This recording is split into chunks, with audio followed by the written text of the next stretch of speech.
Halo semangat pagi, luar biasa. Sahabat Safety Bewok, hari ini kita membahas singkat navigasi keselamatan pertambangan dari bahaya, aturan dan tanggung jawab. Mari kita simak bersama.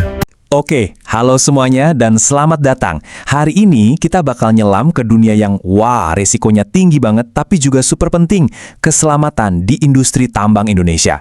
Ini topik yang krusial di mana satu keputusan kecil aja bisa jadi beda antara hidup dan mati.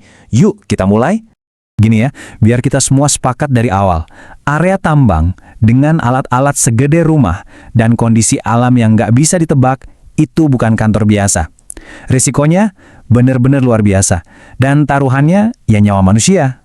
Nah, ini dia pertanyaan utamanya. Dengan bahaya yang ngintai di mana-mana, sistem seperti apa sih yang sebenarnya ada untuk melindungi orang-orang yang jadi tulang punggung industri ini?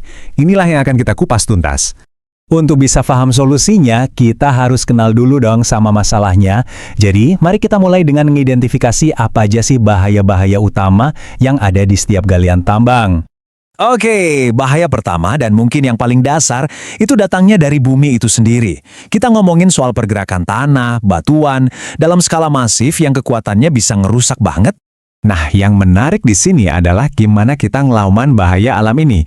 Potensinya kan jelas, longsor. Penyebabnya bisa karena desain lerengnya yang terlalu curam atau karena tekanan air hujan yang nyerap. Solusinya, tentu aja teknologi dan desain yang pintar. Para insinyur ngerancang lereng yang stabil, dipantau terus-menerus pakai radar, dan mastiin sistem drainasenya bagus biar air nggak numpuk. Selanjutnya, bahaya yang diciptakan oleh interaksi antara manusia dan mesin. Coba bayangin truk-truk raksasa dan alat berat lain bergerak di area yang terbatas. Ini kayak lalu lintas di kota, tapi kendaraannya seukuran apartemen kecil. Potensi bahayanya udah jelas banget. Tabrakan fatal, dan penyebabnya seringkali gabungan dari beberapa hal, jalan yang nggak standar, operator yang kelelahan, atau prosedur yang diabaikan.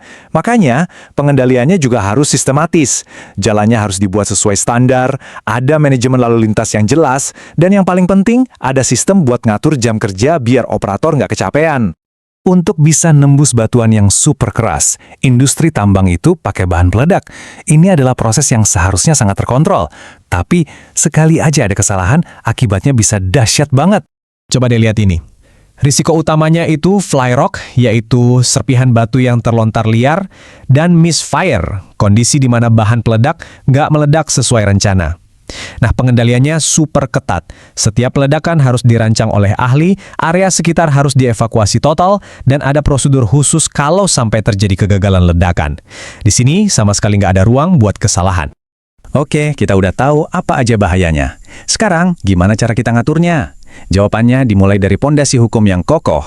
Inilah aturan main yang wajib dipatuhi sama semua orang yang terlibat. Ini dia 5 pilar utama peraturan di Indonesia. Kita mulai dari Undang-Undang Minerba sebagai payung hukum terbesarnya. Terus turun ke peraturan menteri yang lebih rinci, sampai yang paling teknis dan spesifik ada di keputusan Dirjen. Nah, semua ini ngebentuk satu kerangka kerja yang komprehensif, ngatur segala hal dari praktek nambang yang baik, sampai sistem manajemen keselamatan yang wajib diterapin. Tapi kan, peraturan itu cuma tulisan di atas kertas kalau nggak ada yang ngejalanin, bener nggak? Nah, disinilah peran para penjaga keselamatan di lapangan jadi sangat-sangat vital. Yuk kita kenalan sama mereka. Nah, tabel ini ngejelasin rantai komandonya dengan pas banget. Di puncak ada KTT atau Kepala Teknik Tambang. Dialah penanggung jawab tertinggi di seluruh area tambang, secara hukum dialah orangnya. Di bawahnya ada PJO, penanggung jawab operasional, yang mastiin semua aturan teknis di lapangan dijalankan. Lalu di garis depan ada PO, pengawas operasional, yang setiap hari ada di lapangan, mastiin kerjaan aman, dan dia punya wewenang buat nyetop pekerjaan kalau dirasa bahaya. Nah, tim safety atau HSE, ini fungsinya kayak wasit. Mereka yang ngontrol sistemnya dan mastiin semua aturan dipatuhi. Semuanya saling terhubung. Kita udah lihat aturannya, dan siapa aja yang bertanggung jawab. Tapi apa yang terjadi kalau aturan itu dilanggar, dan sistem ini gagal? Akibatnya sangat tragis. Mari kita lihat kasus nyata yang pertama. Ini nyambung banget sama bahaya geoteknik yang tadi kita bahas. Sebuah tragedi yang sejujurnya harusnya bisa dicegah. Rangkaian kejadiannya, jelas dan menyedihkan banget gara-gara sistem drainase yang nggak beres dan lereng yang digali melebihi batas amannya, dinding galian itu runtuh. Akibatnya seorang operator yang lagi kerja persis di bawahnya jadi korban, terkubur hidup-hidup. Jadi, ini poin paling pentingnya. Ini bukan murni bencana alam loh. Ini adalah kegagalan sistem, kegagalan manusia. Desain yang udah susah payah dibuat oleh para ahli ternyata diabaikan, dan pemantauan untuk mendeteksi tanda-tanda bahaya juga nggak dilakukan. Kasus kedua ngebawa kita balik ke bahaya lalu lintas di area tambang. Sebuah insiden yang nunjukin betapa pentingnya komunikasi dan kepatuhan pada prosedur. Di sini, penyebabnya adalah kombinasi antara faktor teknis dan manusia. Sebuah kendaraan kecil masuk ke area blind spot dump truck raksasa, area yang nggak kelihatan dari spion. Yang lebih parahnya lagi, nggak ada komunikasi lewat radio sebelum truk itu bergerak. Tabrakan pun nggak terhindarkan. Dan sekali lagi, kita ngelihat pola yang sama. Akar masalahnya adalah kegagalan untuk ngikutin aturan main yang udah ada. SOP lalu lintas yang dirancang persis untuk mencegah kejadian seperti ini, ternyata nggak diimplementasikan dengan benar di lapangan. Oke, setelah melihat bahayanya, aturannya, dan contoh tragis dari kegagalannya, apa yang bisa kita simpulkan? Apa sih sebenarnya kunci utama untuk memastikan setiap pekerja tambang bisa pulang ke rumah dengan selamat? Semuanya itu sebenarnya bermuara pada 3 hal ini. Pertama, pengawasan yang aktif dan waspada di lapangan, bukan cuma dari balik meja kantor.